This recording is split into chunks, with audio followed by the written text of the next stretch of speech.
Hey, it's Lawrence from highintensitybusiness.com. I think one of the most common problems we have in high intensity training is that many of us struggle to explain high intensity training to new prospects, and this results in lower sales conversions.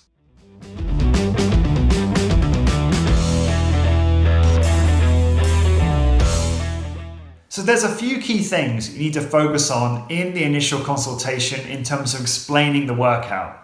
The first thing you need to make sure you do is you need to have a consultation with the client to understand their needs, their motivation, their interests, their exercise history, their medical history, their injuries, etc., etc.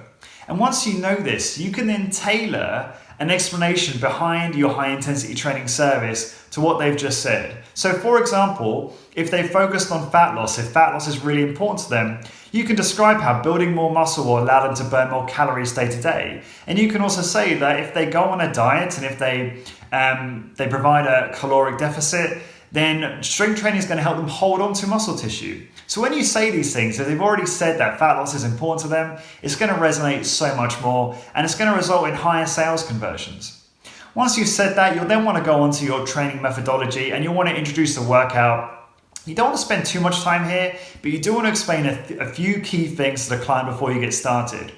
The first thing you want to do is obviously explain the workout they're about to do. So maybe you take them through 6 or 7 exercises, and maybe you try and train to muscle failure and you do a single set to failure. Now, it's probably important that you describe to the client the difference between pain, say pain caused from an injury, and muscular discomfort, as a lot of people have not actually experienced the discomfort of training to muscle failure. So you need to make that distinction for them so that when they're on the machine and they're training to muscle failure, that they're actually able to give a really hard effort and they don't get scared of the fact that they're feeling a sensation they never felt before and associate it with a negative thing like some kind of pain from an injury. So if you can make that distinction, you're just going to help them push harder, which is going to help you close that sale. The other thing you want to do is just make sure you focus on the important principles that we all know and love in high intensity training. You're going to make sure the prospect understands the importance of a smooth speed of movement, of smooth transitions at either end of the movement, making sure that the prospect doesn't train explosively. These things are important in terms of making sure that they work out safely and effectively from the get-go.